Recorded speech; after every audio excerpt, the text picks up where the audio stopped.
नमस्कार दोस्तों, मैं भुवन भंडारी। इजी ट्रेडिंग टिप्स में आप सभी का हार्दिक स्वागत है। आज हम इस वीडियो में सबसे इजी और सबसे बेस्ट गोल्ड ट्रेडिंग स्ट्रैटेजी सीखेंगे, जिसका एक्यूरेसी इतना हाईएस्ट रहेगा कि इस स्ट्रैटेजी को कंप्लीट समझने के बाद आपको आज का ये XAU USD trading strategy magic जैसा लगेगा। तो चलिए आज का टॉपिक शुरू करते हैं।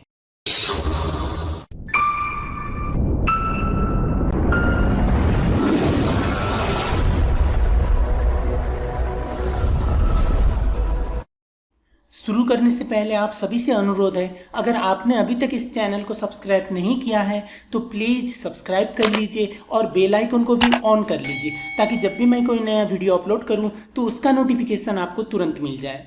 ये गोल्ड का चार्ट है, मैंने ट्रेडिंग व्यू पर ओपन किया है, आप MT4 पर भी ये देख सकते हैं। XAU USD आज संडे है, मार्केट फ्राइडे को, परसों फ्राइडे को 1955 पर क्लोज है, ये कल ओपन होगा। तो इस पर हम स्कैल्पिंग कैसे करते हैं, ट्रेड कैसे करते हैं, ये सीखेंगे। ये हम 5 मिनट्स टाइम फ्रेम और 15 मिनट्स टाइम फ्रेम पर आज का स्ट्रैटेजी यूज करना है। मैं आपको 5 मिनट्स टाइम फ्रेम पर दिखा रहा हूँ। तो सबसे पहले हम इसमें एक बुलिंजर बैंड ऐड करेंगे। यहाँ इंडिकेटर्स पर जाएंगे और यहाँ आपको BB लिखना है। बुलिंजर बैंड्स आ जाएगा, उसको एक बार क्लिक करना है। बाय डिफ़ॉल्ट पीरियड का रहेगा 20 का, ये आप MT4 पर भी जो बाय डिफ़ॉल्ट पीरियड का रहता है लेंथ 20 का और स्टैंडर्ड डेविएशन 2 का, ये आप वहाँ पर लगा लीजिएगा। बस इतना करना है और हमें कुछ भी यहाँ पर ऐड नहीं करना है। ये परसों फ्राइडे को कुछ बेस्ट सिग्नल्स बने थे और वो सिग्नल्स हमें कैसे लेना है ये मैं आपको डिटेल में एक्सप्लेन करता हूँ। अब बुलिंजर बैंड का मेन काम क्या है, जब भी मार्केट ऊपर से नीचे आता है, लोअर बैंड पर आता है और लोअर बैंड पर आते ही मार्केट को ऊपर भेज देता है। ये बैंड का लोअर बैंड ऊपर भेजने का काम करता है और उसी तरह ये अपर बैंड नीचे भेजने का काम करता है। जब भी मार्केट नीचे से ऊपर चला जाता है, नीचे से ऊपर चला जाता है, वहाँ जाने के बाद फिर अपर बैंड जो होगा वो नीचे भेजने को ट्राई करेगा। लेकिन सारे कंडीशंस पर ऐसा नहीं होगा, 50-50 आपको रिजल्ट मिलेगा।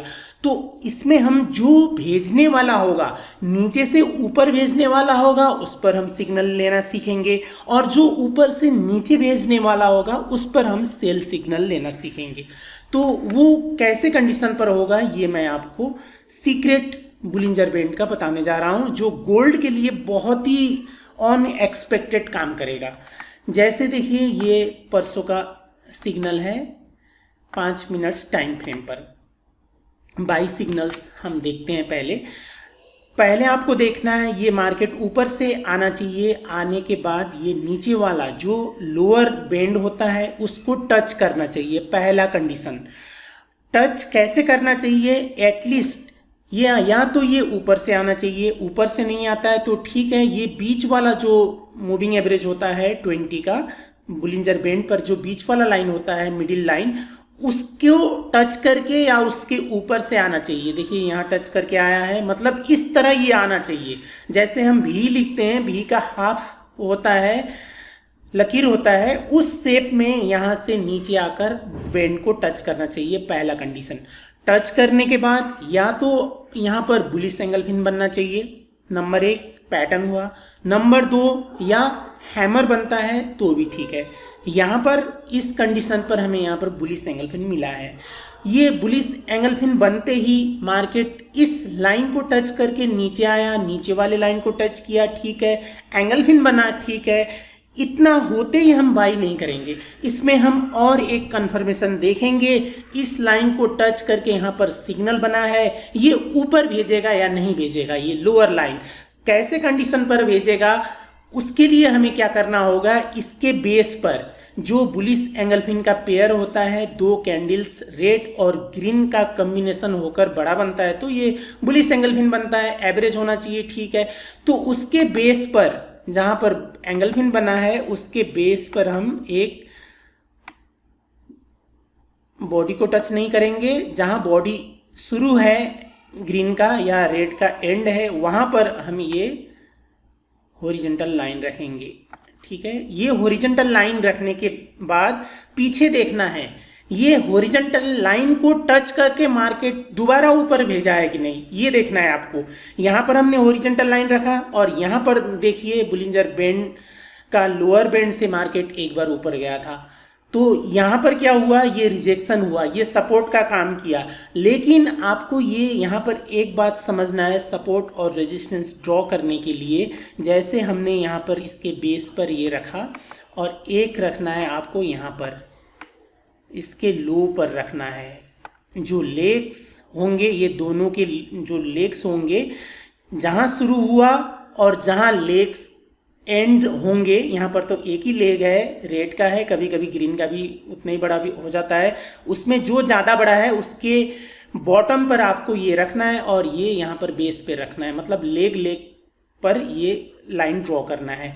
अब ये लोअर जो लाइन है, लोअर लाइन के नीचे यहाँ पर टच किया है, ठीक है, लेकिन ये लोअर लाइन के नीचे आपको यहाँ पर बॉडी नहीं दिखना चाहिए, बिल्कुल ये ध्यान देना है। सपोर्ट रेजिस्टेंस जो परफेक्ट काम करने वाला होगा उसके लिए आपको ध्यान देना है। इसलिए ये दो लाइन ड्रॉ करने से अच्छा हम लोग क्या करते हैं, यहाँ से ये रेक्टेंगल लेते हैं और ये जो लेग जहाँ पर एंड हुआ है वहाँ और जहाँ पर ये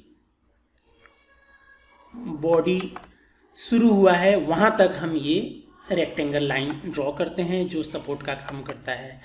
अब हम यहाँ देख सकते हैं, अब देखिए यहाँ पर कितना क्लियर हमें दिख रहा है।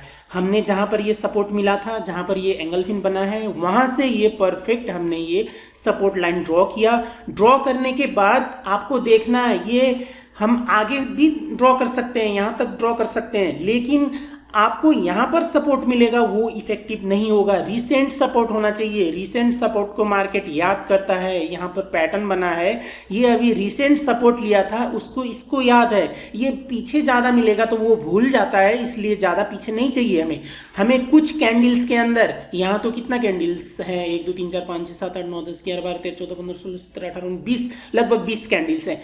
20 नहीं, 40 नहीं, 50, एटलीस्ट 50 कैंडल्स के अंदर आपको यहाँ पर इस लाइन से मार्केट एक बार रिजेक्ट हुआ होना चाहिए। ये कंडीशन हुआ, ये मीट होने के बाद हमारा यहाँ पर बाई सिग्नल होगा, यहाँ पर बाई सिग्नल होगा और जो लो होगा उसी लो का हमारा यहाँ पर एसएल होगा और टारगेट 1:1.5 का आराम से ले सकते हैं। और ऐसा आपको चौड़ा बैंड मिलता है तो वैसे कंडीशन पर 1:2 का भी टारगेट ले सकते हैं, लेकिन डे ट्रेडिंग के लिए 1:1.5 का टारगेट रखिए, आपको आराम से मिल जाएगा डे ट्रेडिंग के लिए। ये हुआ और इससे पहले भी यहाँ पर हमें सेम वैसे ही मिला था। और ऐसे में हम कैसे ड्रॉ करेंगे, यहाँ पर भी हमें यहाँ पर बुलिश एंगल फिन मिला है, बेस पर मिलना चाहिए लाइन को टच करके। और यहाँ पर पहला कंडीशन क्या है, ये मिडिल वाले लाइन को टच करके या मिडिल वाले लाइन के ऊपर से इस शेप में आना चाहिए, जैसे हम भी लिखते हैं उसका हाफ शेप में आना चाहिए। आने के बाद यहाँ पर सपोर्ट लिया, इस लाइन को टच करके सपोर्ट लिया, बुलिश एंगल फिन बना, परफेक्ट है। 2 कन्फर्मेशन हमें मिला। अब हम क्या करेंगे, ये जो लो है और ये जो जहाँ शुरू हुआ कैंडल, जहाँ ग्रीन शुरू हुआ है वहाँ लो और बॉडी तक हम जहाँ शुरू हुआ है वहाँ तक का हॉरिजॉन्टल लाइन ड्रॉ करेंगे। बिल्कुल यहाँ पर पतला लाइन हुआ, लेग अगर ज़्यादा लंबा होगा तो वहाँ पर चौड़ा लाइन होगा। ये परफेक्ट लाइन है, पतला लाइन हुआ। अब आपको देखना है ये पीछे कुछ कैंडल्स के अंदर 20 40 50 कैंडल्स के अंदर इसी लाइन पर मार्केट एक बार रिजेक्ट हुआ होना चाहिए, बिल्कुल यहाँ पर हुआ था। और वो ये लाइन हमने क्यों ड्रॉ किया, लाइन का ये ऊपर वाला भाग मानिए और ये नीचे वाला भाग मानिए। ऊपर वाला जो यहाँ पर 2 लाइन मानिए, ऊपर वाला जो आपको दिख रहा है जो एंडिंग है रेक्टेंगल का, एटलीस्ट वहाँ से मार्केट को टच होना चाहिए। अगर इसको टच नहीं करता तो वो वैलिड नहीं होता। और ये रेक्टेंगल का नीचे का लाइन है, इस लाइन के नीचे आपको बॉडी नहीं दिखना चाहिए, लेग दिखता है ठीक है, बॉडी नहीं दिखना चाहिए, तब वो परफेक्ट सपोर्ट होता है। तो यहाँ पर ऐसे कंडीशन पर हम बाई करेंगे। एसएल 1:1.5 का टारगेट रखेंगे, यहाँ तो 3 से भी ज़्यादा का टारगेट मिला है। ये हुआ इस तरह से, ये परसों का सिग्नल्स है, देख सकते हैं फ्राइडे 14।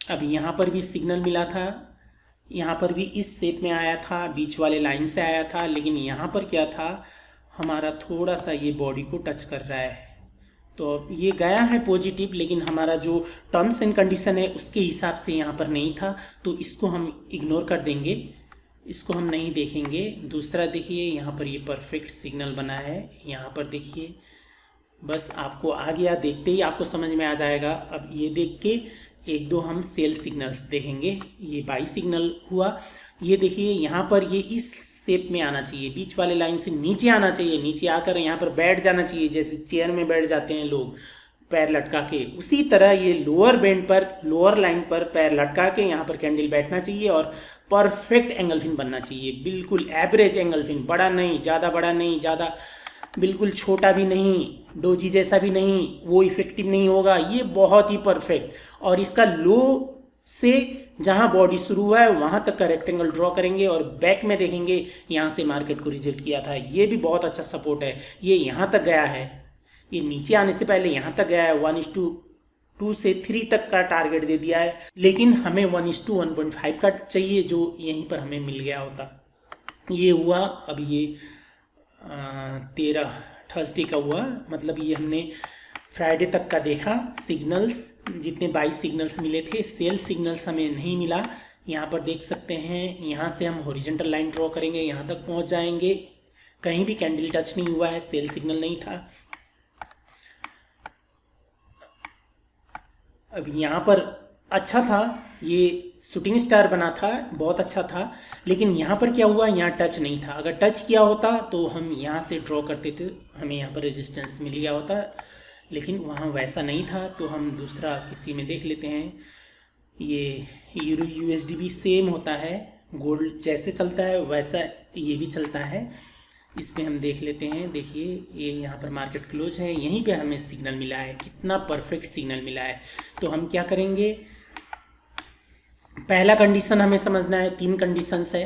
पहला कंडीशन समझना है, मार्केट यहाँ से इस शेप में जाना चाहिए, जैसे बाई के लिए भी का हाफ कंप्लीट होना चाहिए, ठीक है। तो सेल के लिए उसका ऑपोजिट होगा, यानी ए का हाफ होना चाहिए, ए का हाफ हुआ है, ऐसा सिग्नल मिलने के बाद ए कंप्लीट होता है। तो अब पहला कंडीशन हमारा ये बीच वाले लाइन को टच करके या उससे नीचे से जाना चाहिए, शार्प गया है।